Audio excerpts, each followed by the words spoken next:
മനുഷ്യകുലത്തിൻ്റെ വീണ്ടെടുപ്പിനായി ദൈവം വാഗ്ദത്തം ചെയ്ത രക്ഷകനാണ് കർത്താവായ യേശു ക്രിസ്തു. ഈ ഭൂമിയിൽ ജനിച്ച ശേഷം കർമ്മപഥങ്ങൾ തിരഞ്ഞെടുത്ത വ്യക്തിയല്ല യേശു.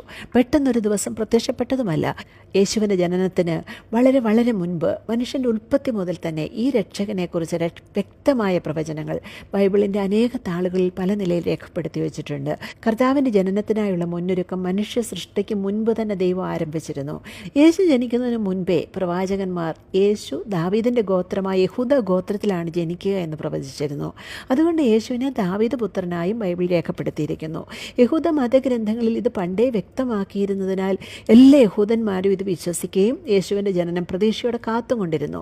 യേശു ദാവീദിൻ്റെ വംശപാരമ്പര്യത്തിൽ തന്നെയാണ് വന്ന് ജനിച്ചത്. എന്നാൽ യഹൂദ മതപ്രമാണികൾ തങ്ങളുടെ പ്രതീക്ഷയ്ക്ക് വിരോധമായി ഒരു സാധാരണ കുടുംബത്തിൽ വന്ന് ജനിച്ച യേശുവിനെ തങ്ങളുടെ രക്ഷകനെ അംഗീകരിക്കുവാൻ തയ്യാറായില്ല. മാത്രമല്ല, മതപ്രമാണികളുടെ പ്രവൃത്തികൾ ദൈവഹിതപ്രകാരമല്ല എന്ന് ചൂണ്ടിക്കാണിച്ചുകൊണ്ട് യേശു നിരന്തരം അവരെ വിമർശിക്കുന്നത് അവർക്ക് ഉൾക്കൊള്ളുവാൻ കഴിഞ്ഞില്ല. തെറ്റുതിരുത്തുവാൻ അവർ തയ്യാറല്ലായിരുന്നു. മതത്തിൻ്റെ പേരിൽ അവർക്ക് ലഭ്യമായിക്കൊണ്ടിരുന്ന അധികാരം, സ്ഥാനമാനങ്ങൾ, ധനം തുടങ്ങിയവ നഷ്ടപ്പെടുത്തുവാൻ അവർക്ക് താല്പര്യമില്ലായിരുന്നു. എന്നാൽ സാധാരണ ജനം പ്രതീക്ഷയോടെ കർത്താവിനെ സമീപിച്ചു. എല്ലാവരോടും കർത്താവ് സ്നേഹത്തോടെ ഇടപെട്ടു. ഒരു ഘട്ടത്തിൽ അവരെല്ലാവരും ആഘോഷമായി ദാവീദ് പുത്രന് ഹോശന്ന എന്ന് പാടുന്നതും നമുക്ക് കാണാവുന്നതാണ്. എന്നാൽ മഹാപുരോഹിതന്മാരും ശാസ്ത്രിമാരും അവൻ ചെയ്ത അത്ഭുതങ്ങളെയും ദാവീദ് പുത്രന് ഹോശന്ന എന്ന് ദേവാലയത്തിൽ ആർക്കുന്ന ബാലന്മാരെയും കണ്ടിട്ട് നീരസപ്പെട്ടു. കൊച്ചുകുട്ടികൾ പോലും യേശുവിനെ ദാവീദ് പുത്രനായി കണ്ട് ആരാധിക്കുമ്പോൾ മതനേതൃത്വം അതിൽ നീരസപ്പെടുന്നു.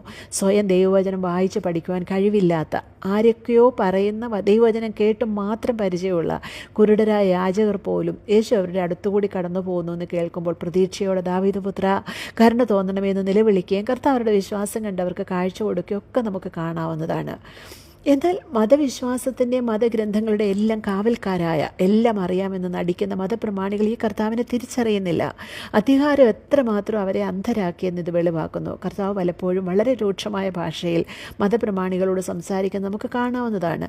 കുരുടന്മാരായ വഴികാട്ടികളെന്ന് കർത്താവ് അവരെ വിളിക്കുന്നു. അവർ സ്വർഗരാജ്യത്തിൽ കടക്കുകയില്ല, കടക്കുന്നവരെ കടക്കാൻ അനുവദിക്കുകയില്ല എന്ന് കർത്താവ് വ്യക്തമാക്കുന്നു. കാണാത്തവർ കാണുവാനും കാണുന്നവർ കുരുടനാകാനും ഇങ്ങനെ ന്യായവിധിക്കാൻ ഞാൻ ഇഹലോകത്തിൽ വന്നു എന്ന് യേശു പറഞ്ഞു. അവനോട് കൂടെയുള്ള ചില പരീശന്മാർ ഇത് കേട്ടിട്ട് ഞങ്ങളും കുരുടരോ എന്ന് ചോദിച്ചു. യേശു അവരോട്, നിങ്ങൾ കുരുടരായിരുന്നുവെങ്കിൽ നിങ്ങൾക്ക് പാപമില്ലായിരുന്നു. എന്നാൽ ഞങ്ങൾ കാണുന്നുവെന്ന് നിങ്ങൾ പറയുന്നത് കൊണ്ട് നിങ്ങളുടെ പാപം നിൽക്കുന്നു എന്ന് പറഞ്ഞു. കർത്താവ് പറഞ്ഞ ഉത്തരം ശ്രദ്ധിക്കുക. കാണുന്നു എന്ന് പറയുന്നവർ വേണ്ടും വേണ്ടും വചനം ഗ്രഹിച്ച് അനുസരിച്ചില്ല എങ്കിൽ അത് അത്യധികം പാപം തന്നെയെന്ന് കർത്താവ് ഓർമ്മിപ്പിക്കുന്നു. ദൈവശിക്ഷ ഉറപ്പായി ലഭിക്കും. അവരുടെ വാക്കുകളിൽ വിശ്വസിച്ച് പോകുന്നവർക്കും ശിക്ഷ ഉണ്ടാകും.